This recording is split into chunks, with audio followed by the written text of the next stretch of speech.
I'm Steve Diamond, owner of Arcadia Gallery, and we're going to be showing you the Jeremy Lipking 2008 exhibition at Track 16 Gallery at Bergamot Station in Santa Monica.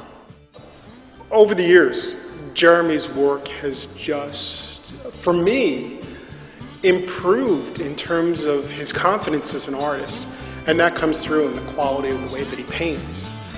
You see every show, every 2 years that we have a major exhibition for him, the quality of the painting is just more assured and more confident. The name is huge on the wall. Yeah, it's pretty big.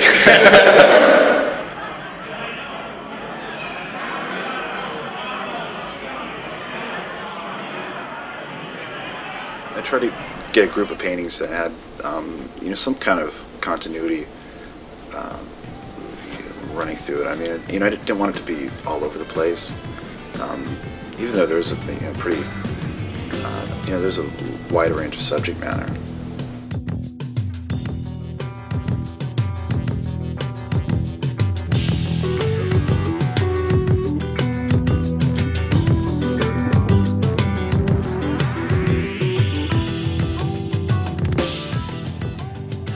So it's always like Christmas Day with Jeremy when you have a show with him.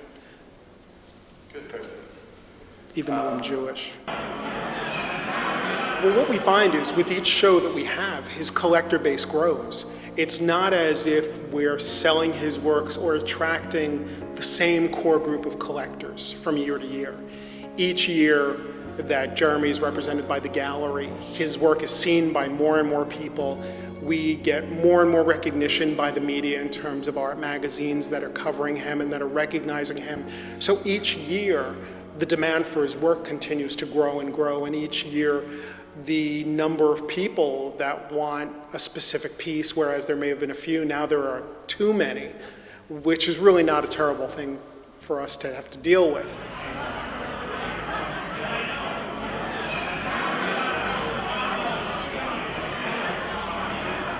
There's a painting in this exhibition called The Old Tub that, frankly, when I first saw it, I thought to myself, well, who's going to want to buy a painting of a bathtub? The painting of the bathtub, it was from a bathroom in France at this chateau we stayed at. But it's just like all the other paintings, it's the subject in the painting wasn't wasn't the main reason I set out to do the painting. It's more about like the shapes and designs. It's all these like geometric shapes and abstract patterns that in that scene that I wanted to paint. And it turned out to be one of the most sought after paintings in the exhibition.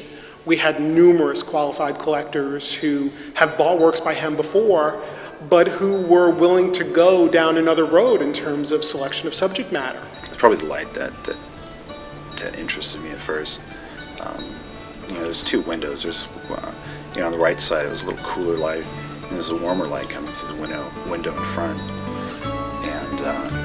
And it's really subtle. There wasn't really one that was brighter than the other, but you have this nice like warm and cool.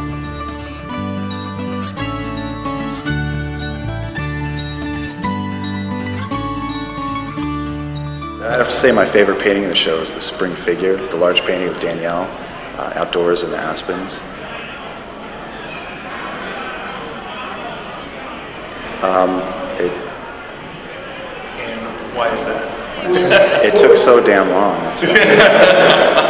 With the Spring Figure, it was the light that inspired me to do the painting in the first place.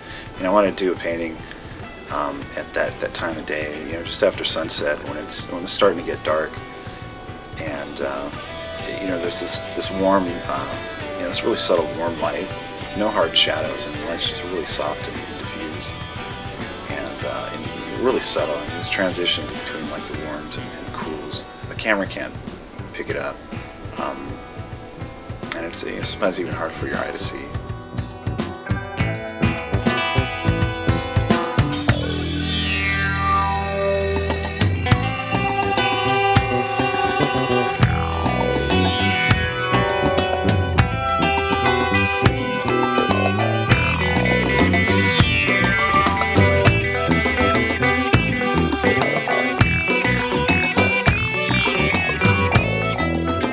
when I started to see some of the images that Jeremy was sending me over the internet of works that were going to be in the show, there was one piece in particular called Eden Rose that I thought, for whatever reason, went above and beyond anything that I had seen from him before in terms of its level of intimacy combined with its level of execution.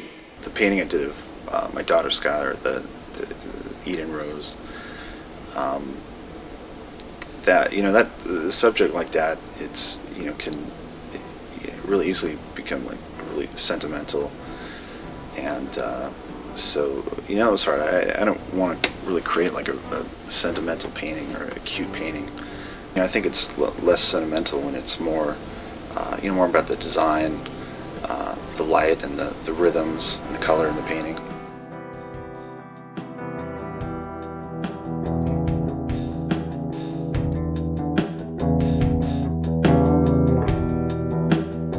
They weren't objective portraits.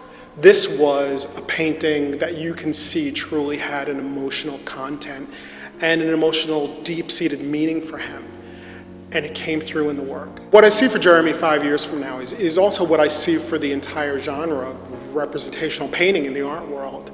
When there are painters that have the quality of work that Jeremy has, the art world takes notice. We've gone through so many years of seeing only avant-garde or conceptual work being recognized by the media or by museums or by high-profile collectors, that now when somebody like Jeremy comes along, as well as a few other painters that are contemporary representational artists, they're creating work that is so undeniably well executed and so undeniably timeless that the whole world is starting to take notice again.